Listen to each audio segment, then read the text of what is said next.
હું ખૂબ જ નાનો હતો ને ત્યારે ટીવીમાં મેન વર્સિસ વાઇલ્ડના શો જોતો હું. બેર ગ્રિલ્સ એ મારા પ્રેરક છે. મને જંગલમાં ફરવાનો શોખ અને એકલા છે. હું આજની તારીખે ગિરનાર જાઉં છું, એકલો જ જાઉં છું. અને મારી રીતે જે સંશોધન કરવાનું હોય, કોઈક મહાત્મા મળી જાય, કોઈક સાથે મળી જાય, ક્યારેક અચાનક, ક્યારેક કોઈક શ્વાનના રૂપમાં હોય, ક્યારેક કોઈક વાનરના સ્વરૂપમાં હોય, કોઈક આપણી સાથે આવે, ક્યારેક કોઈક પક્ષીના રૂપમાં હોય. એવા બધા અનુભવ થાય. ક્યારેક આપણે એમ ન લાગે આપણે એકલા છે.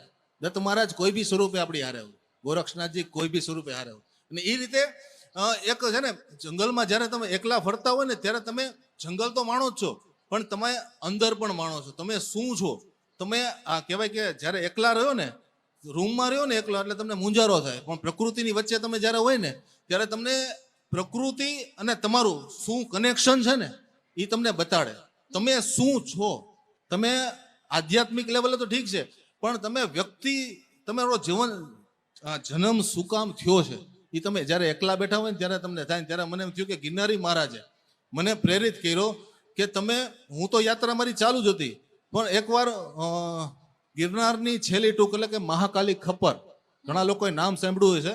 કર્નલ ટોડ આજથી જ્યારે ભારત આઝાદ નહોતો થયો એની પહેલા એને લખેલું છે એની બુકમાં કે મહાકાલી ખપ્પરે જવું એટલે સૌથી દુર્ગમમાં દુર્ગમ ટેકરી, રસ્તો અને ખપ્પર.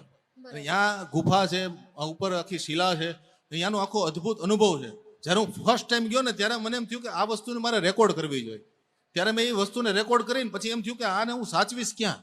એટલે મેં કીધું લાવના ને યુટ્યુબમાં મૂકી દઉં, કદાચ મોબાઈલ બદલી જાય તો આપણી પાસે એ ડોક્યુમેન્ટ એમનો પડ્યો રહે કે આપણે મહાકાલી ખપ્પરના અને ગુફાના દર્શન કરેલા છે.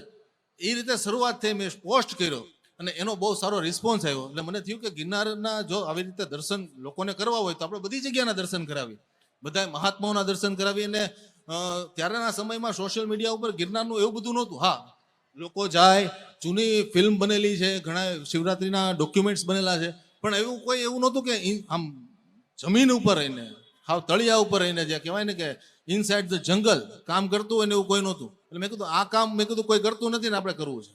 એટલે એ રીતે શરૂઆત થઈ હતી. અને ધીમે ધીમે ગિરનારી મહારાજની કૃપાથી આજે સોશિયલ મીડિયામાં 4 લાખ જેટલા ફોલોવર બધા પ્લેટફોર્મમાં થઈને થાય છે.